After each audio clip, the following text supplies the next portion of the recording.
오늘은 하나님의 부르심에 합당하게 거하라 라고 하는 제목입니다.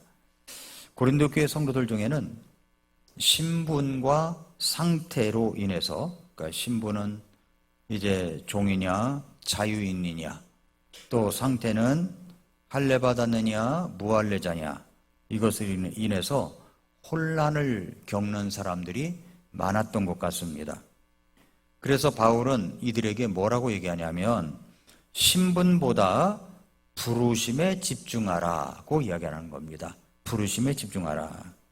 우리가 처한 그 자리에서 하나님과 함께 충성되게 살아가는 삶, 이것이 가장 중요한 것이다.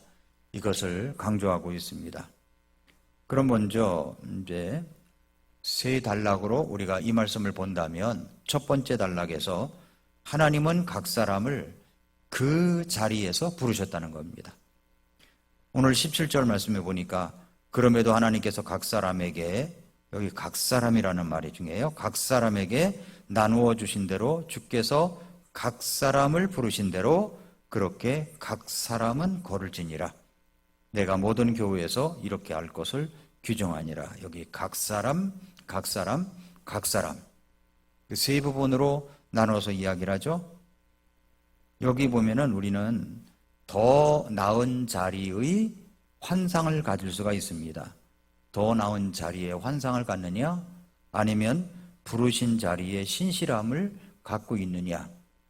우리는 본능적으로 어떤 마음이 있느냐면 더 나은 환경, 더 인정받는 자리, 더 편안한 상황을 원합니다. 심지어 이제 사역자들은 사역지조차도 더 나은 교회, 더 영향력 있는 사역지로 옮기려는 유혹에 끊임없이 직면하기도 합니다. 그래서 신학교에서는 작은 교회를 어떻게 섬길 수 있는가, 이런 과목이 없다는 거예요. 신학교 졸업하면 모두 다 엄청나게 대형 교회를 할 줄로 생각한다는 거죠. 더 나은 자리의 환상을 깨고 있는 자리에서 부르신 자리에 신실함을 가져야 된다 하는 겁니다. 그래서 사도 바울이 이렇게 말합니다. 네가 있는 바로 그 자리에서, 하나님께서 부르신 그 자리에서 걸어가라는 거죠. 먼저 뭐라고 얘기합니까? 여기 하나님께서 각 사람에게 나누어 주신 대로 그랬죠? 나누어 주신 대로. 그러니까 내 삶의 자리는 하나님께서 주신 분깃이다 라고 생각해야 된다는 겁니다. 바울은 지금 성도들에게 각자의 삶의 조건과 위치가 하나님의 분깃임을 말하고 있습니다. 여기서 이제 나누어 주다, 헬라어로 나누어 주다라는 말이 분배하다, 지정하다는 뜻을 갖고 있는데, 하나님께서 개인의 삶에 구체적으로 개입을 하셨다는 것을 이야기합니다. 그래서 우리가 가지고 있는 자리, 하나님이 나누어 주신 것이 있거든요. 내가 있는 자리를 하나님이 주신 겁니다. 그렇게 믿는다면 우리의 직업, 그리고 가정환경, 사회적 지위, 내가 속한 국적 등을 내가 선택했다, 이렇게 생각하기가 쉽지만은 이것은 하나님의 계획과 섭리 속에서의 내가 배치되었다라고 봐야 우리가 하나님이 부르신 자리에서 잘 걸어갈 수가 있다는 겁니다. 내가 여기 있는 것은 하나님의 뜻 가운데 있다라고 생각을 해야 된다는 거죠. 그래서 창조주 하나님의 주권에 대한 이것은 이제 선포고, 모든 삶의 영역에서 예수 그리스도께서 나를 통치하신다 하는 것을 인정하라는 부르심입니다. 그래서 우리의 출생, 배경, 언어, 가정, 능력, 약점, 그리고 직업까지도 의도적으로 우리 하나님이 정하셨다, 이렇게 여겨야만 우리가 부르심의 자리에서 하나님이 나누어 주신 것을 생각할 수가 있습니다. 시편 139편 16절에 보니까 주의 눈이 아직 불완전한 나의 실체를 보셨으며 계속해서 형성되는 나의 모든 지체들이 주의 책에 기록되되 그것들 가운데 아직 하나도 존재하지 않았을 때에 기록되었나이다.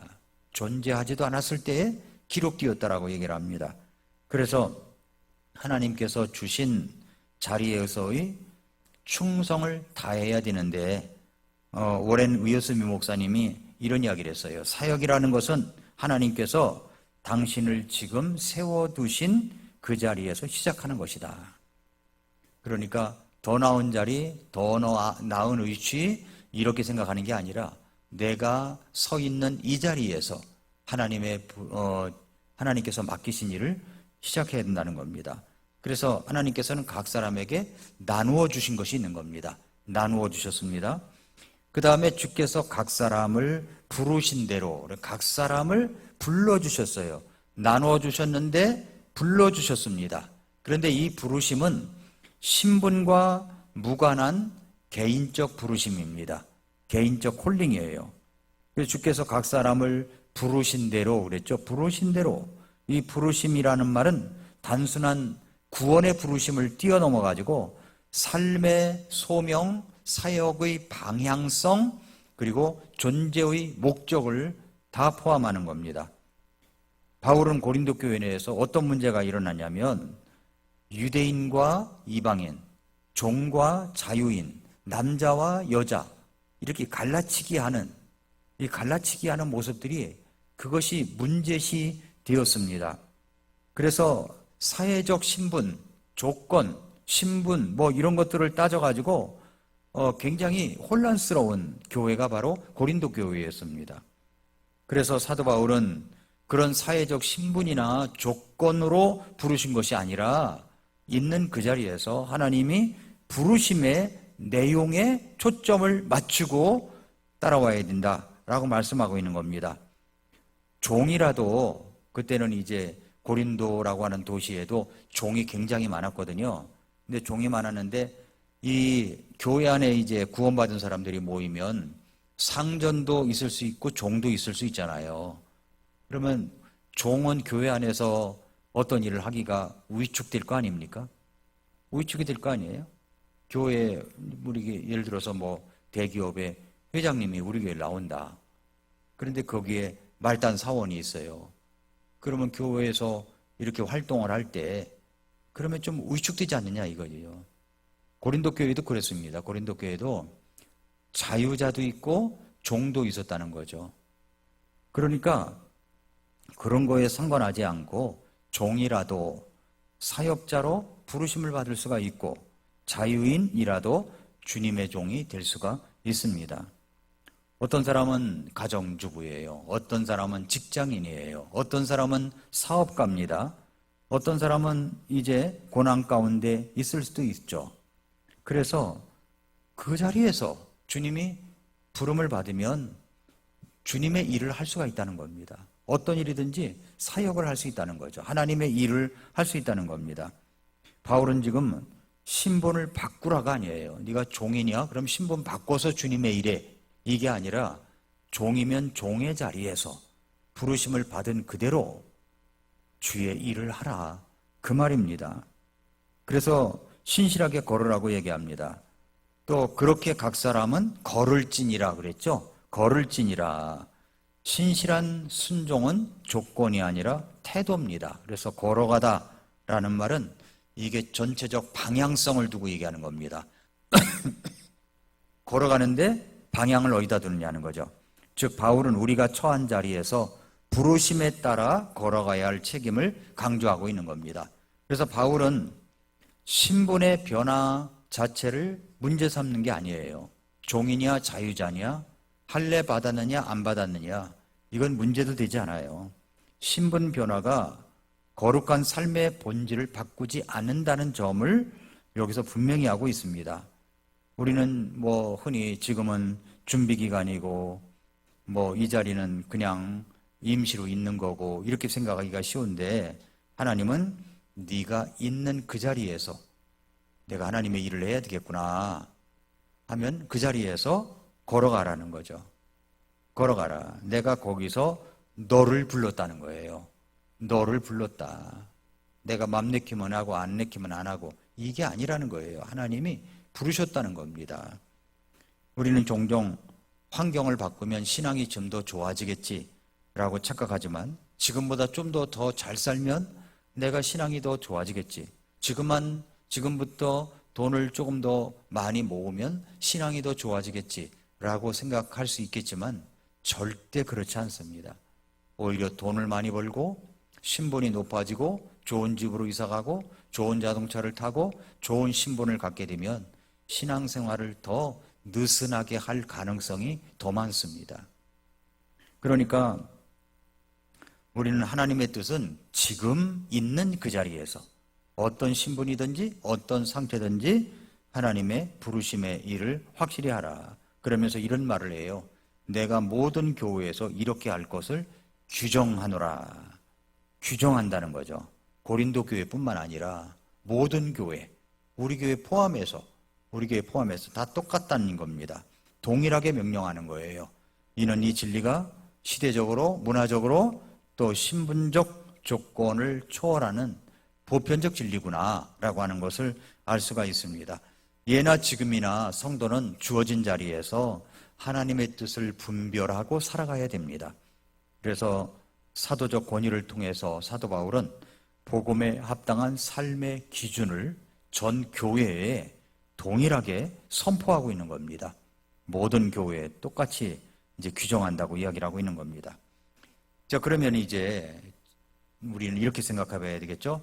나는 지금의 환경이 있는데 이 환경을 원망하며 도피하려고 하고 있지는 않은가 하는 겁니다. 혹은 하나님의 부르심을 내 조건과 맞바꾸려고 하고 있지는 않은가 하는 거죠. 진짜 중요한 것은 뭐냐면 무엇을 하느냐가 아니라 하나님이 나를 어디에 두셨는가, 그리고 그 자리에서 내가 얼마나 신실한가입니다. 이것을 봐야 된다는 거죠. 이것이 이제 첫 번째 우리가 본 내용입니다. 하나님은 각 사람을 그 자리에서 부르셨다라고 하는 것이고, 두 번째는 18절부터 20절입니다.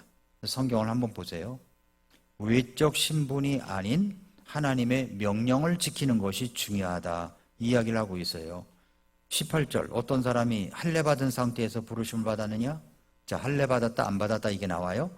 그 다음에 그는 무할례자가 되지 말라. 누가 무할례 상태에서 부르심을 받았느냐? 그는 할례를 받지 말라. 할례가 아무것도 아니고 무할례도 아무것도 아니고 하나님의 명령을 지키는 것만 중요하니라. 각 사람은 자기가 부르심을 받았을 때에 머물던 부르심, 그 동일한 부르심 안에 머물라. 할례는 아무것도 아니요 무할례도 아무것도 아니며 하나님의 명령들을 지키는 것이 중요하다라고 이야기를 하고 있습니다. 중요한 것이 나오죠. 하나님의 명령들을 지키는 것만 중요하다, 하나님의 명령들을 지키는 것이 중요하다, 이렇게 이야기를 하고 있습니다. 당시 고린도 교회 안에 긴장이 됐던 것이 뭐냐면 유대인과 이방인이 같이 이제 예배당에 모이게 된 겁니다. 그러면 이들이 출신 배경, 종교적 전통, 언어, 사고 방식에서 굉장히 달랐던 거예요. 유대인 신자들의 시각에서는 자신들이 아브라함의 자손이고 또 율법과 전통을 보유한 정통 신자다라는 자부심이 있었던 겁니다. 그래서 이방인들에게 뭐라고 하냐면 너희들도 할례를 받아야 된다, 이야기를 한 겁니다. 유대 전통을 따라와야 된다. 이것이 이렇게 이제 강요를 하게 된 거죠. 그래서 이방인 신자들은 뭐냐면 유대 율법을 지키지 않았기에 무할례자다라는 낙인이 찍힌 겁니다. 때로는 영적으로 2등 시민처럼 취급받은 거예요. 갈라디아서 2장 3절부터 5절, 또 사도행전 15장 등에서 보면은 이것은 신약교회 초기에 굉장히 논쟁이 됐었던 문제입니다. 그러자 바울이 이 문제에 대해서 이야기를 하는 겁니다. 할례는 아무것도 아니고 무할례도 아무것도 아니다. 유대교 전통이 중요한 게 아니다. 아무것도 아니다. 오직 뭐만 중요하다고요? 하나님의 명령들을 지키는 것만 중요하다, 이야기를 한 겁니다. 신분, 상태, 전통 다 소용없다는 거예요. 하나님의 명령들을 지키는 것만 중요하다 하는 겁니다. 교회 안에서 이제 막 성도로서 침례받고 이제 오신 분도 있고 수십 년간 교회 안에서 있는 분들도 있을 수 있어요. 이럴 때 우리는 먼저 된 자로서 이제 막 들어온 사람들이 어떤 일을 하려고 할 때 그것을 참 좋게 보는 것이 아니라 좀 이렇게 거슬리게 볼 수도 있다는 겁니다. 그게 중요한 게 아니라는 거예요. 어떤 자리에 있든지 내가 구원받은 지 한 달이 됐든 두 달이 됐든 10년이 됐든 20년이 됐든 제일 중요한 게 뭐냐면 하나님의 명령들을 지키는 것만 중요하다는 겁니다.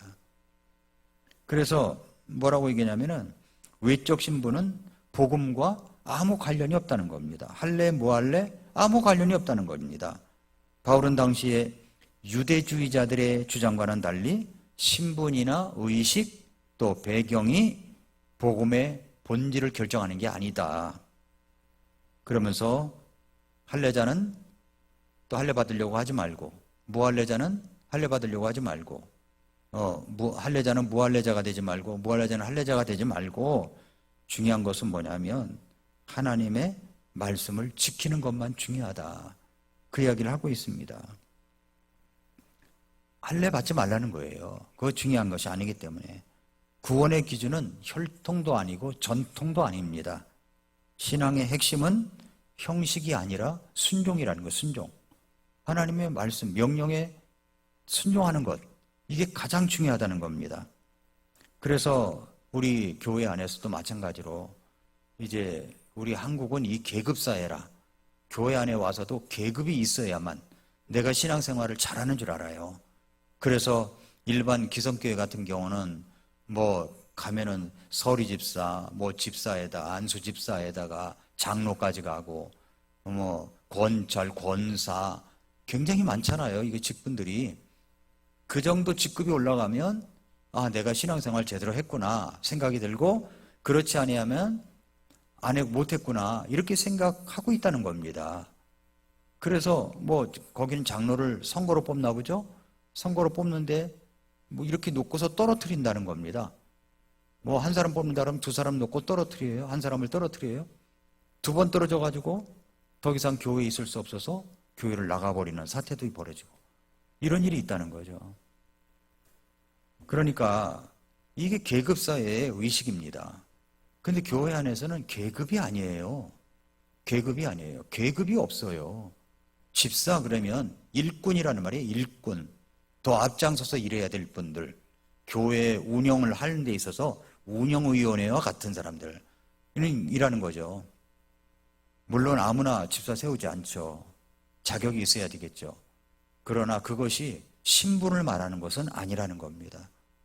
그래서 여기 우리가 볼 때 이제 갈라디아서 3장 28절에 보면은 그분 안에서는 유대인이나 그리스인이 없고 매인 자나 자유로운 자가 없으며 남자나 여자가 없나니 이는 너희가 다 그리스도 예수님 안에서 하나이기 때문이라. 하나라는 겁니다. 그래서 19절 그랬잖아요. 하나님의 명령들을 지키는 것만 중요하니라. 이것이 이 단락의 핵심 문구입니다. 핵심 구절이에요. 하나님의 명령들을 지키는 것만 중요하다.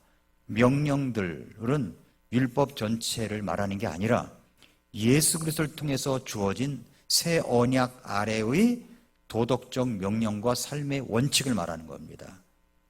예수님 닮아가는 것을 말하는 거예요. 바울이 말하는 신약적 순종은 단지 율법을 지키려는 것이 아니라 성령 안에서 믿음으로 역사하는 순종을 말하는 것, 순종. 그래서 구원의 기준은 혈통이나 전통이 아니라 예수 그리스도를 믿는 믿음이고 신앙의 본질은 형식적 행위가 아니라 하나님의 명령에 대한 내적 순종을 이야기하고 있다는 겁니다. 그래서 바울은 단지 여기서 의식을 배제하려고 하는 것이 아니라 그것이 신앙의 본질은 아니다 하는 것을 이야기하고 있습니다. 워런 웨스비 목사님이 이런 얘기를 했어요. 형식은 본질을 담는 그릇일 뿐이다. 형식이 있어요? 그건 본질을 담는 그릇일 뿐이다. 그러나 많은 이들이 그릇을 지키는 데만 열심이고 정작 본질은 놓쳐버린다. 이런 얘기를 했습니다. 그러므로 진짜 중요한 것은 뭐냐면 내가 종교적으로 어떤 배경에서 왔느냐가 아니라 나는 지금 하나님의 말씀에 순종하고 있는가. 이게 가장 중요하다는 겁니다. 20절 각 사람은 자기가 부르심을 받았을 때 머물던 부르심 그 동일한 부르심 안에 머물라. 바울은 다시 한번 강조하죠. 신분을 바꾸려 하지 말고 그 자리에서 충성된 사람이 되라. 그 이야기를 하고 있습니다. 여기서 머물라라고 하는 단어는 지속적인 상태의 명령형이에요. 계속해서 머물라는 말이에요. 성도는 복음을 받은 그 자리가 곧 사역의 현장이고, 그리고 내가 성화가 되어가는, 예수님을 닮아가는 훈련장이다, 이렇게 생각하라는 겁니다. 이것은 우리 침례교 신앙의 핵심 적용 원리와도 같은 겁니다. 자, 이제 마지막입니다. 마지막에 21절부터 24절이에요. 진정한 자유와 신분은 그리스도 안에 있다라는 것을 이야기합니다. 먼저 21절 보세요. 네가 종으로 있을 때에 부르심을 받았느냐? 그것을 염려하지 말라. 그러나 네가 자유롭게 될 수 있거든 오히려 그것을 사용하라. 자, 네가 종으로 있을 때에 부르심을 받았느냐? 그러니까 사회적 조건은 영적 자유를 제한할 수가 없다는 겁니다. 고대 로마 시대에서는 사회 인구 절반 이상이 노예였어요. 노예. 그러니까 고린도 교회 안에도 노예도 있고 성도들도 있고 주인도 있고 그렇게 이제 있었습니다. 바울은 이 종들에게 뭐라고 얘기냐면은 그것을 염려하지 말라는 겁니다. 염려하지 말라. 신분의 낮음이 신앙의 가치나 자유를 제한하는 게 아니다. 그 이야기를 하고 있습니다.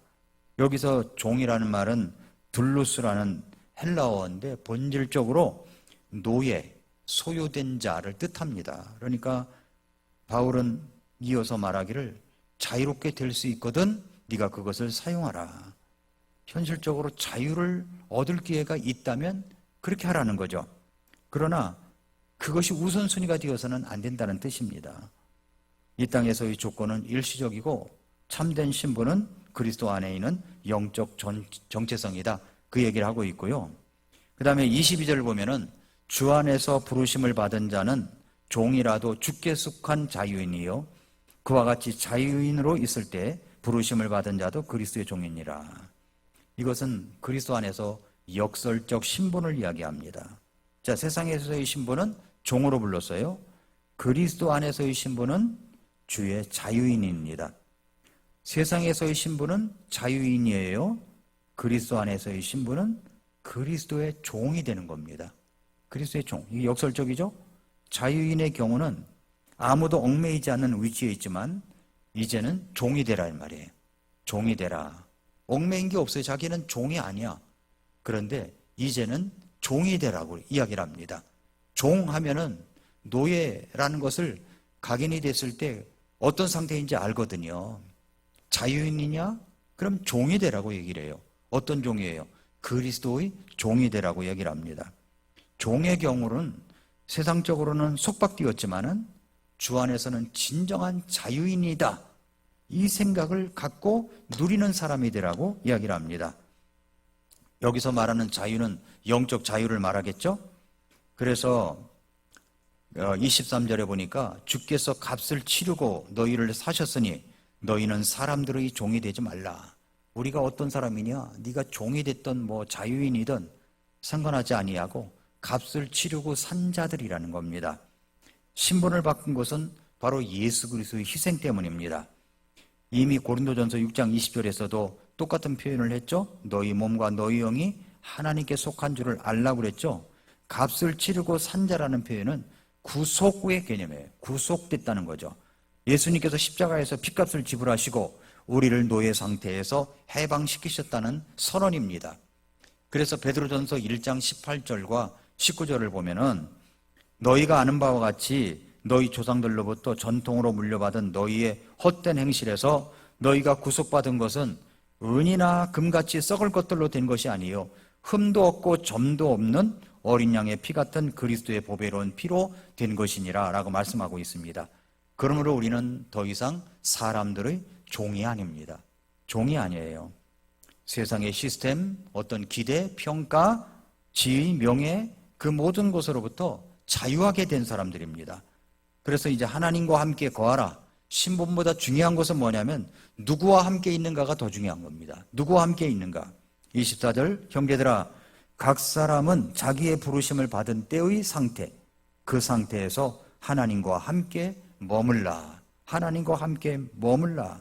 하나님과 함께 머물라는 말은 장소적 의미가 아니라 하나님과 동행한다, 하나님과 연합한다, 하나님과 의식적 삶을 뜻하는 겁니다. 그러니까 삶의 변화는 신분에 있는 게 아니라 하나님과 나와의 어떤 임재의식에서 시작이 되는 겁니다. 하나님이 나와 함께 계시다. 내가 하나님과 함께 머물러 있다. 이것을 뚜렷하게 느끼는 순간 이게 성화되어 가는 겁니다.